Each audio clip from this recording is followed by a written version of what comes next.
Good morning guys. Ayan guys, papunta na ako sa takbo. So kailangan muna i-warm up yung mga paa natin sa pamamagitan ng paglakad. Hindi kasi pwedeng pag baba mo sa bahay, diretso ka takbo ka agad. Kailangan mo talagang i-warm up muna yung mga paa, kamay. May dala tayong tawel para sa pawis. Mamaya mag-umpisa na tayo pagtakbo. Mula dito guys, lalakarin natin yung park na sa mga 30 minutes or 40. Kulang-kulang isang oras. So pagdating doon tayo iikot. Diyan lang ako sa maliit na park kasi isang oras lang ako tatakbo. Kasi bukas, trabaho na naman. Kahapon nakatakbo ako kahapon. Hindi ko lang kasi na-video kasi magalaw. So ngayon susubukan ko mag-video. Sikapin natin na hindi gaano magalaw yung pag-video natin. So kahapon nagtakbo ako, isang oras din. Umaga sana kaso lang galing ako sa panggabi. Tapos natulog muna ako. Tapos pagising ko mga 5. Tapos ligo muna. Then mga 7 o'clock ng gabi, yun, tumakbo ako, isang oras lang din. Nakauwi ako sa bahay mga 8:15, 8:20 ng gabi. So ngayon, isang oras lang naman tayo. So wala pang 7. Sa mga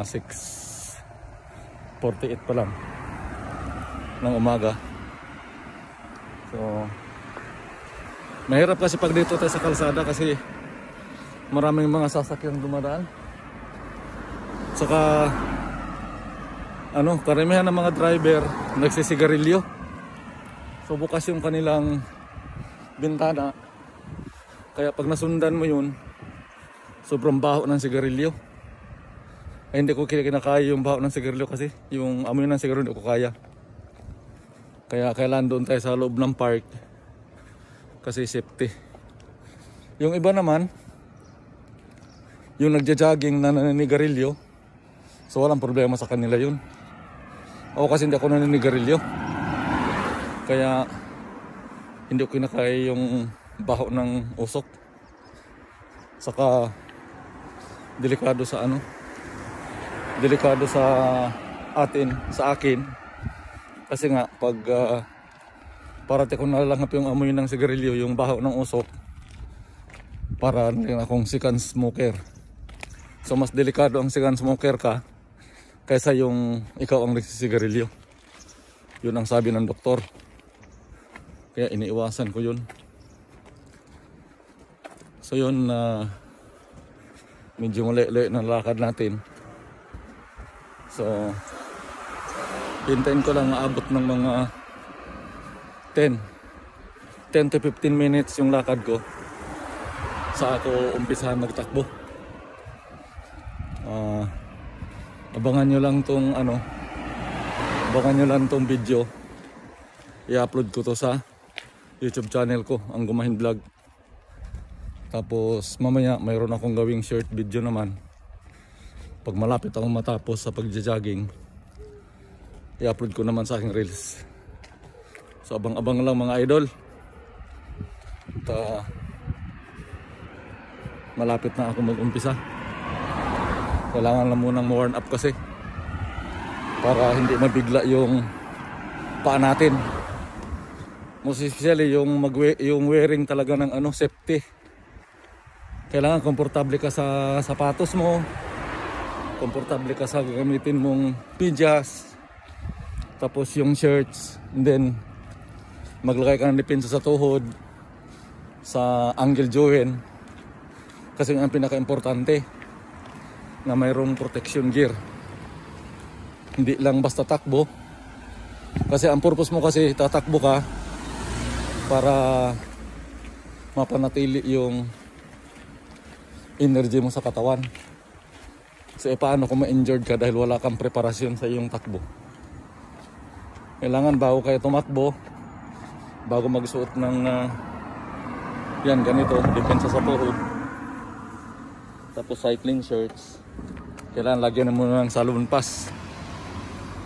Yan, maglagay mo kayo ng yung salon pass sa lagay nyo mga tuhod, angle joint, balikat, kasi yun ang ginagalaw natin parati. Kaya ito na guys, umpisa na. Lord Jesus Christ, magalaw lagi yung video pag takbo kasi walang cameraman eh. Pasensyahan nyo na ha, kasi bakbakan na to. Palapit na ako sa park kasi kaya umpisa ko na magtakbo, kasi naka-warm up na tayo ng lakad eh.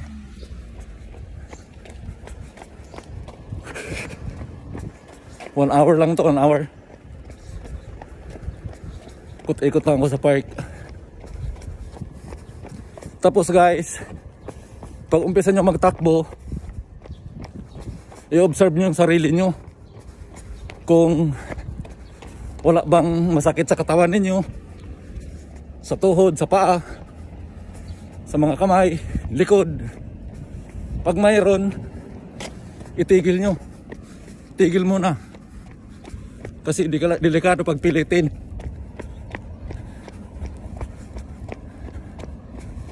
Baka lalala.